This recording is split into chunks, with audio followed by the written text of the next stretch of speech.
बॉलीवुड में item song का trend आज जितना बड़ा है, उसकी नींव रखने वालों में सबसे पहला नाम उस एक्ट्रेस का आता है जिन्हें फिल्म इंडस्ट्रीज की पहली आइटम गर्ल कहा गया।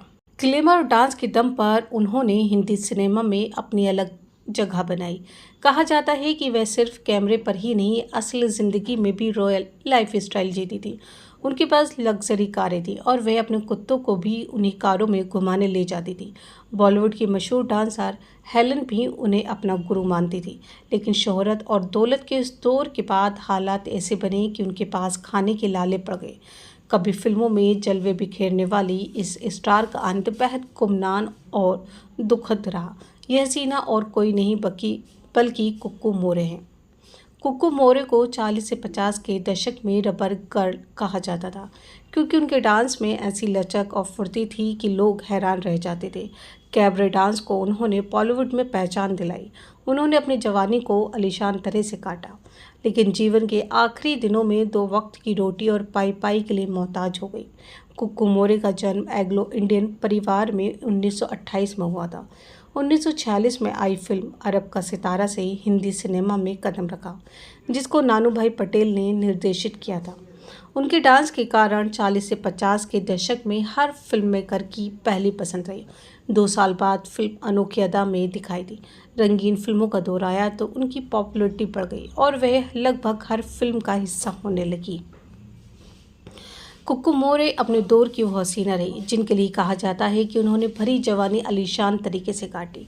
उनके अलमारी डिज़ाइनर ड्रेसेस और महंगे फुटवेयर से भरी रहती थी। वे कोई भी कपड़ा दोबारा तन पर नहीं पहनती और ना ही फुटवेयर। कुक्कू की रईसी का अंदाज़ा इस बात से लगाया जा सकता है कि जब हीरो साइकिल से साइड पर पहुंचा करते थे तब इनके पास 3 लग्जरी गाड़ियां थी। एक गाड़ी तो इन्होंने अपने कुत्तों के लिए खरीद रखी थी, जिसमें उन्हें साथ सेट पर और घुमाने ले जाया कर जाता था। दूसरी गाड़ी इन्होंने अपने लिए खरीद रखी थी और तीसरी दूसरे कामों के इस्तेमाल में की जाती थी। कुक्कू मोरे ने ही हेलन को नृत्य की ट्रेनिंग दी और उन्हें फिल्म इंडस्ट्रीज में पहला ब्रेक दिलवाया। 1958 में फिल्म हावड़ा ब्रिज के गाने मेरा नाम चिन चिन चिंचू ने हेलन को रातों रात स्टार बना दिया। कुक्कू की दी हुई सीख ने हेलन को बॉलीवुड की पहली आइटम गर्ल बनाया। हेलन ने तीसरी मर्जी, कारवा और डॉन जैसे गानों में अपने डांस से दर्शकों का दिल जीता। लेकिन जैसे जैसे हेलन की लोकप्रियता बढ़ी, कुक्कू की चमक फीकी पड़ने लगी। 1963 में कुक्कू ने फिल्म से रिटायरमेंट ले लिया और यहीं से उनकी ज़िंदगी का दुखद मोड़ शुरू हुआ। कहते हैं ना कि पैसों की वो कदर नहीं करता, पैसा उसकी भी नहीं करता। ऐसा ही कुछ कुक्कू के साथ भी हुआ। तबस्सुम ने अपने शो तबस्सुम टॉकीज़ में कुक्कू के बारे में बताया था कि वो अपनी गरीबी का जिम्मेदार खुद को मानती थी। कुक्कू ने एक बार तबस्सुम से कहा था, जब मेरे पास बेतहाश पैसे थे तब मेरे उनकी कदर नहीं की। मैंने पैसों को पानी की तरह बहाया। मैंने पैसों से प्यार किया, लेकिन मेरी ज़िंदगी में दिक्कतें तब शुरू हुई जब मैंने खाने की कदर नहीं की।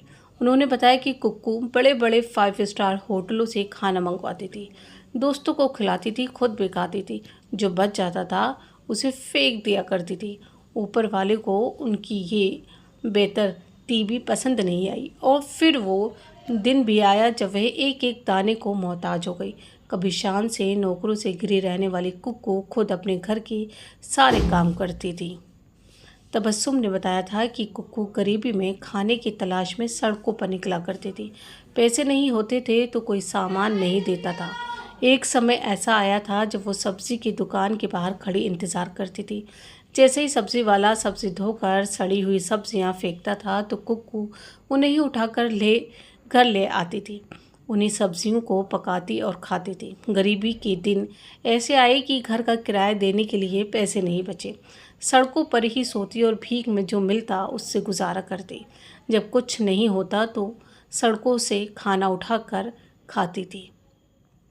1963 के बाद कुक्कू मोरे गरीबी के कारण लोगों से दूर होती गई और फिर धीरे धीरे लोगों ने भी उनको पूछना बंद कर दिया। 1980 में उन्हें कैंसर हो गया, लेकिन गरीबी ऐसी कि दवाइयों के पैसे तक नहीं होते थे।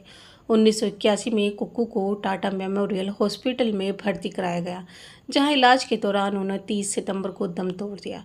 इतना बड़ा नाम होने के बाद भी आखिरी समय में विदाई देने के लिए उनके पास कोई नहीं था।